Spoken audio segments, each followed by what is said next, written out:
Ladies and gentlemen, trade season is now officially upon us. JJ Peterka has been sent to the Utah Mammoth in an absolute whopper of a deal. And it's a huge one, with JJ Peterka being one of the biggest names on the trade market this offseason. We're going to talk about Utah's return, what they'll get in JJ Peterka, and why I actually don't hate this deal for the Buffalo Sabres. So make sure you guys watch till the end as we go through all the trade details and all the trade talk here today. And hit that subscribe button if you're new for more hockey content just like this, because I have a feeling this offseason is going to be nuts. It's already been quite a bit of fun over this last week. Now, late last night, we got the tweet from Frank Cervelli breaking down what is about to transpire. Especially in Frank's case, he had been banging the drums that Peterka was available and was likely to get traded for a long time, so it was only fitting that he broke the news here. He goes on to write, the sources say the Sabres have agreed in principle to trade forward JJ Peterka to the Utah Mammoth, but that there was a contingency a part of the deal. That was likely just the contract extension that ended up getting signed later on. And then we got the bombshell from Elliotte Friedman giving us the complete details on what this trade would look like, saying that the JJ Peterka deal is complete to Utah in exchange for Michael Kesselring and Josh Doan. And then goes on to say 3 players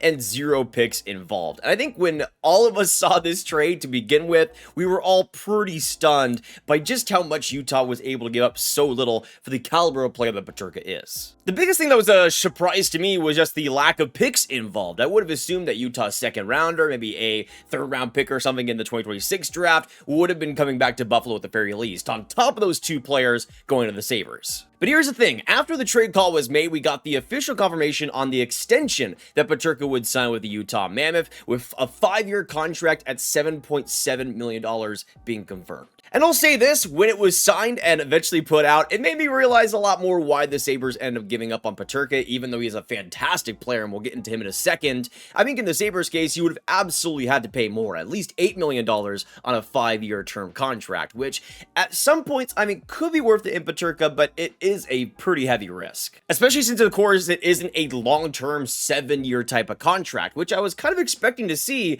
going to the Mammoth. Instead, it's a little bit of a shorter term at 5 years, which I think is pretty good for Peterka, putting him right into the UFA stage after this deal. The big reaction to this trade in general, though, was that this was an absolute fleecing by the Utah Mammoth. And I think when you first look at it, when you get your first reactions in, I can understand why you'd come to that conclusion. It is an underwhelming return for a player that has had some great totals over the past couple of years and is still pretty young at 23 years old. I've been banging the drum on Peterka's case, especially this last year, for just how good his scoring was, how good of an offensive player he was, especially in transition. You've seen 77 games, 27 goals, 41 assists, 68 points. One of the bigger success stories for a Sabres team that doesn't have many right now. But I think the thing that a lot of people are not really quite realizing here is that there is a reason why Peterka was traded in the first place. It seemed like Peterka, for one reason or another, just did not want to stay with the Buffalo Sabres, which by all means, with how they played over the past decade and a half, I completely understand that. But I think in Peterka's case, it wasn't really for a lack of opportunity, because he got all the opportunity in the world in Buffalo. It seemed like just disagreements in terms of the contract negotiations that led to this situation happening. Personally, I probably would have given Peterka what he wanted, but it's a hard call to make for a team like Buffalo that doesn't get to spend all that often because of you-know-who at the very top. But I think there's a pretty big difference between Buffalo getting fleeced in this trade and just kind of having an underwhelming return. I think it's more of the latter personally, because I think the 2 players that got back, especially Michael Kesselring, are exactly who the Sabres need more of. Who is the exact type of player that I've been banging the drum for the Sabres to acquire? It's a big, steady, physical, but dependable big right shot defenseman. This is exactly what Buffalo needs more of. Not a Connor Clifton who is just all physicality but can't back it up with defensive play. Michael Kesselring, to me, before he got traded to Buffalo, has been one of the more underrated defenders in the league, and the reaction to this trade further cements that for me. At 25 years old, I think Kesselring has really cemented himself as a pretty competent middle pair defenseman of the future, at the very least. He's somebody that I've liked quite a bit, and this last year, he played multiple different roles, whether it be in the depth style, or when John Marino got injured, having a top 4 role for a big chunk of the season. I thought Kesselring was great with those bigger minutes and was able to get past them pretty consistently. You've seen 82 games as well. He's not a slouch offensively. He got 7 goals, 29 points. It's not amazing by any means, but for a defensive defenseman, especially for somebody as big as him, you'll take that type of offense. And I gotta say this too, I don't think Kesselring has nearly reached the potential that he has. I think Peterka, in terms of the scoring especially, is kind of plateaued what I see him doing. In Kesselring's case, though, I could pretty easily see him being more of a 35-point defenseman, while being even better defensively defensively, playing even bigger minutes. And to me, I think the potential here is pretty sky high. Right shot defensemen that are as big as Kesselring is and as dependable as they are defensively are extremely hard to trade for, extremely hard to find, and I think Buffalo got a great one for a long time here. Somebody that at 25 years old is just now starting to enter the prime of their careers. And hey, I understand it. Kesselring has only been in the NHL for a couple of seasons now, and I know the Mammoth aren't priority number one for a bunch of people to watch, but when you do watch Utah, you'll see just how quietly effective he is, and especially for his age, it's extremely impressive to watch. Now, enough Kesselring glazing, because I think another underrated part of this deal as well is Josh Doan, and I feel bad for him because, again, if there were just multiple picks involved in this trade, I feel like a player like Doan would be getting a lot more credit for just the player he is, the prospect he is, and I think what he could become. As a bigger wing, I kind of see a Matthew Knies light in the future. Not nearly Matthew Knies potential, but again, somebody that's kind of in that same alley, but further back in terms of the pure point potential. But at 23 years old, he's somebody that didn't really get a ton of opportunity for Utah this last year, but still got 19 points, 51 games, and generated a ton of expected goals, so there is something to look forward to there potentially. But as a bigger forward, the hardworking nature he has, the goal scoring potential I think he has too, I think he could be a pretty good fit in that Buffalo Sabres bottom six pretty immediately. And I think it is best for Doan's career as well. Utah was absolutely stacked on the wing, having so many different options that were pretty similar, if not a better player immediately than a player like Doan. So I think having that opportunity in Buffalo, going to a team that has all the opportunity on the wings, is going to be pretty good for him long term. And I think he'll be a very solid middle six player with the potential to rise in the lineup as kind of a complementary piece to your best players. The big reason why I think we've seen such a negative reaction to this trade is that JJ Peterka has a big name in the NHL, a lot of points this last year, while players like Kesselring and Doan haven't quite established themselves completely yet. But I think that's a reason why I'm a little bit optimistic in this deal for Buffalo, is that players like Kesselring, Doan, they have yet to really touch the potential surface that they have in the NHL. And if Buffalo is able to develop them right, I think Kesselring could become a really solid number 3 defenseman, maybe even better than a number 4. And Josh Doan, I think, could become as good as a second line wing, which is what JJ Peterka kind of is right now. Even though I love the kid and I love the amount of points he was able to put up this last year, it's been heavily documented just how good the on-ice shooting percentage was when he was on the ice with his teammates,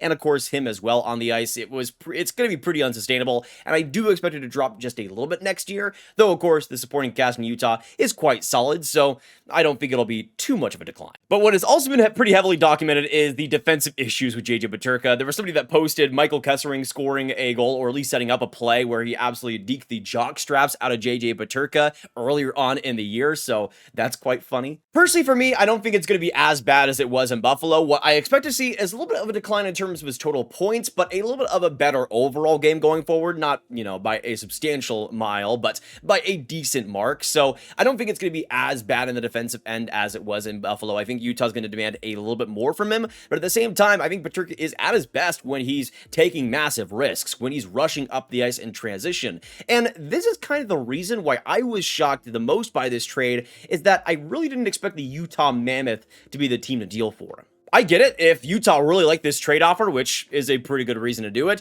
then why not take a chance on a talent like Peterka? I absolutely understand it from that perspective, but from the perspective of Utah specifically, that is trying to get so much bigger, so much more physical, so much better defensively, having a player like JJ Peterka is kind of the complete opposite of that. Now, as you guys know, if you watched the bold predictions video, I had JJ Peterka landing with the New York Islanders, but that was mostly because I thought that team needed more transition speed, needed more offense, just straight up the ice in transition, and I just don't quite see the same need for Utah, really. I mean, they're a team that has a ton of playmakers in that top 6. Logan Cooley, Clayton Keller, Nick Schmaltz. You have exceptions, of course, in Dylan Guenther, but even though JJ Peterka has had a decent goal scoring streak to him, I still think he's more of a playmaker long term, which I just think in Utah's top 6 isn't quite a fit. I mean, you have the second line listed on Daily Faceoff at Nick Schmaltz, Barrett Hayton, and JJ Peterka, and I just don't really see that working out personally.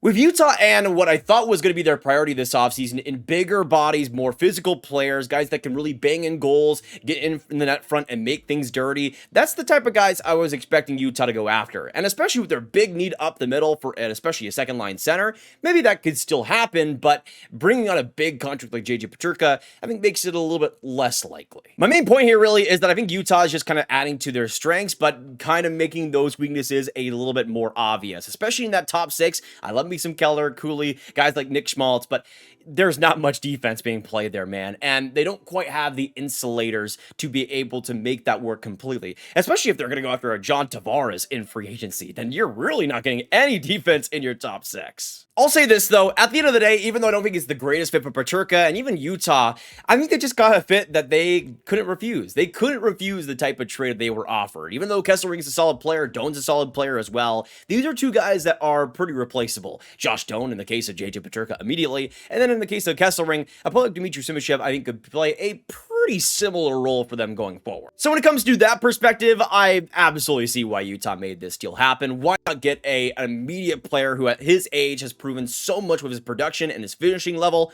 I think in Utah's case, it'll be just fine. Even if it's not the perfect fit, I think it'll still work pretty well. But I'll say this from the Buffalo perspective, and a big lover of Zach Benson, I'm very happy about the opportunity that Benson will likely be getting next year because Peterka is off to Utah. Plus, I think Josh Doan, like we talked about, getting a pretty big opportunity, will immediately be the third line right wing there. And we'll see if Tuck is eventually traded. I don't think that'll happen, but if he does, Doan will get even bigger of an opportunity. And then we, of course, go on to the defense. And the very likely pair, at least right now, seems to be Kesselring alongside Owen Power, which I would absolutely adore. Those two, I think, will be great together. Two big bodies, but two very different players in their style. But it would give an opportunity to a player like Owen Power, especially, to actually be able to use his offensive skills and be a lot more confident in doing so because he's really not had many defensive partners that are actually capable like Michael Kesselring is. So even though the Sabres team might not score as many goals as they did with a player like Peterka on the roster, I think this could actually become a win-win for both teams involved. If Peterka does fit on that Utah team, becomes maybe a bit more of a goal scorer long-term, then I could absolutely see it working out for them. And in Utah's case, the defensive addition here in Kesselring, which I think really changes that defense and that decor going forward, and a player like Josh Doan, who I think will be a solid one for them and will be the exact type of hard worker and defensive player too, that I think they want a little bit more of in that team. I think it could work out for both. And I don't quite see the fleecing that most people are putting out there. I understand it because, again, in terms of the names, Peterka is a way bigger one. But at the end of the day, I think Buffalo needed a little bit more depth, and especially on the defense, they get it here. But with all I talk about Kesselring and Doan, I think being pretty good fits for the Sabres team, do I think they are the winners of this deal? No.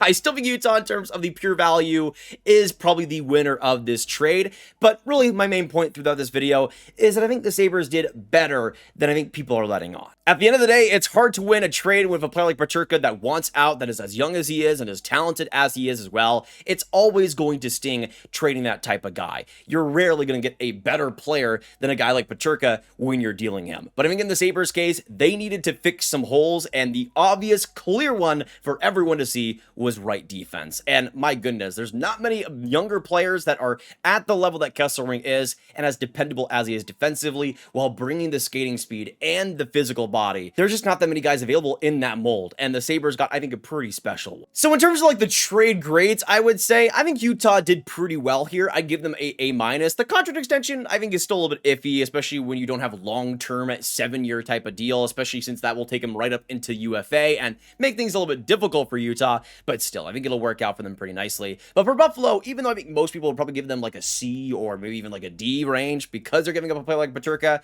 I think it's more of a B+ type of deal. I don't think it's this overwhelmingly a big fleece, though again, I still think Utah does come out on top. But those are my full thoughts on the JJ Peterka whopper of a trade. If you couldn't tell already, I have a lot of thoughts on this deal, but thank you guys so much for indulging me. If you guys enjoy, make sure you hit that like button, hit that subscribe, and the notification bell. Comment down below. I'd love to know your thoughts on this deal. Do you think it is a steal for the Utah Mammoth? Do you think Buffalo got some sneaky value here? What are your thoughts on Kesselring, on Peterka, on Josh Doan? Let me know all your thoughts down below and your grades as well for this trade. Of course, make sure you shoot it with all the hockey fans you guys know online, and even some Sabres fans that might need some happiness in their lives and a different perspective there. And click on this card for all my trade content right in one playlist. Thank you guys so much for joining me, and I'll see you guys in the next one. Goodbye.